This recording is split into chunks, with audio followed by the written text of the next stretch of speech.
Et je paie, mais c'est la dernière fois. Anne! Ouais, bon, ça, j'ai compris, je paie. Non, c'est pas ça, mais puisque tu proposes, merci. Le film que j'ai tourné le mois passé, ça y est.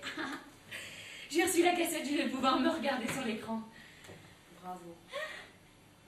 Bravo, c'est tout? Un petit bravo sans applaudissements, sans s'évanouir de joie? C'est à cause du collègue qui m'invite toujours au restaurant. Un bravo, comme si je méritais pas plus.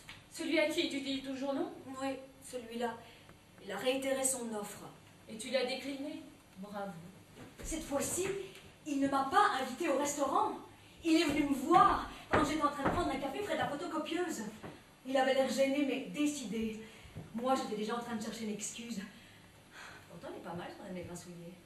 D'ailleurs, c'est en partie de ma faute s'il est grassouillet. Il a beaucoup grossi depuis que je multiplie mes refus. Bon, d'accord, ça. Peut-être qu'il mange plus au restaurant, hein, qu'il mange pour deux. Il a hésité, longuement. Mon café lui refroidissait. Dehors, il pleuvait et la photocopieuse ronronnait. Je me disais, de toute façon, j'aime pas le café trop chaud et que s'il pleuvait, ça voulait dire quelque chose.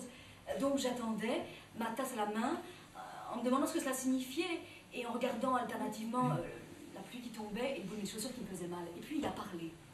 Alors je lui ai demandé de répéter.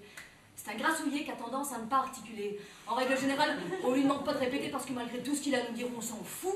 Mais là, je croyais avoir compris quelque chose d'immense.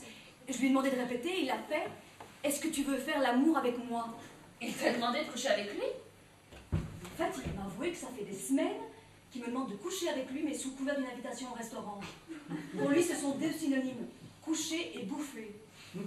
Son honnêteté m'a épaté, on l'a fait dans le placard à balai. 2 orgasmes. Beau score. Et après? Rien. Nous avons décidé de ne plus nous parler, sauf pour ce qui est du boulot. Passe-moi la perforatrice, j'ai reçu un coup de téléphone pour toi. Mais je vais devoir attendre quelqu'un d'autre pour mon prochain orgasme. Je suis peut-être passée à côté d'une grande histoire d'amour, du moins à côté d'une petite histoire de cul. Ne vous impatientez pas, j'écris ce petit passage où elle parle d'elle pour lui faire plaisir. C'est pas long. On revient tout de suite à mon histoire.